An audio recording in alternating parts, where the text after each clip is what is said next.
Emo pele road pindera gwa kono konga shing tigo shankon ti kete bu kono ngai e loni kono ka shing tede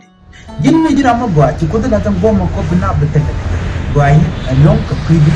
kan kuma mishina am shi kula daga kayo ba job da bele rede gwa da dan sai ngajo to ti da tanan gwa bu amma mun beto kan gwasa nyana me ci toga gan metor mi shanong chin ko jantar je gwa to ka tare je kon mi chamu ka tare putu maza ta de bancin to de chin dika wera mo pak diala kona cha jogo de lo toy keke kan dial man ko tin ponte la ni ramadan ko di chende to nang na kan dia jagan nang matya bani deni kana ba de lon tin ponte quran ko mani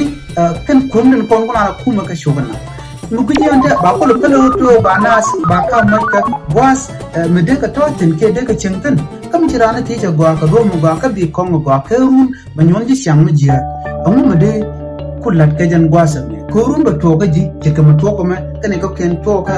dong to ka ne tin ko tin chirai ban ya kula lele di bur ya jin do background ran bi te mun cha lar kon cha wona na jin ran ke ti ka me to ka me jamet nyum je do ba dana be o je ka ja cha jin mi je ga jin lo de be kare kare tin wan chika ka ke ran do mo re tu je mo karachi dubul je jano yir wodamne ajan do ba dana ba na ba na ger ka ja shagara kawar mo caje kan caje yin mi caje ti chawo gan ti loide che dit chaka ko kan mo jaga ko kan men mo baltin kontin ten nan bane kul leledi brand bi lok bi kam chare kelio kayo baro da wo loji ka do mi mo shigwa bane lon na ban je kul pel chana je bilele nono duno jin bi sharan je kona ngiji e ngadi ram je ledi ti bi je ran wi char ka bi jo to chande kel ti bi dinan to chande kel bi chana bi kon mat mishi denno moja duwar go gwa da nanu ko jin kuji mi jiya kuma da rablat kaji dan jaro realaka ko baje ban ha kacha gwa din na jira mu gwa mu dai ko dai kan latkana ka gwa zabe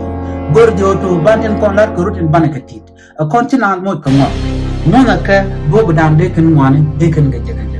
jana dan go rabala je da jan gwa samme di teken jinno je ko da kamo batte ka lonya ko da kamo to bina bitan ba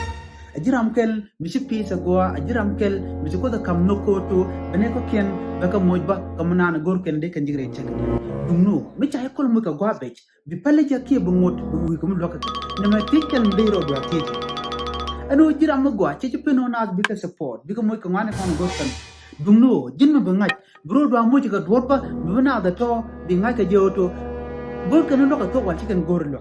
na ta gor yoto bitu man bikan ka jik ka domi je kana ta machuni kan la tok ko to ba kan lok ramu chuni jen ajara mun rum ko to de jen lok ramu chu ajeno be ko be nyingu baka kan dunno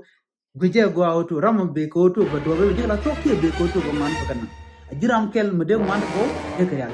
to lora ken ko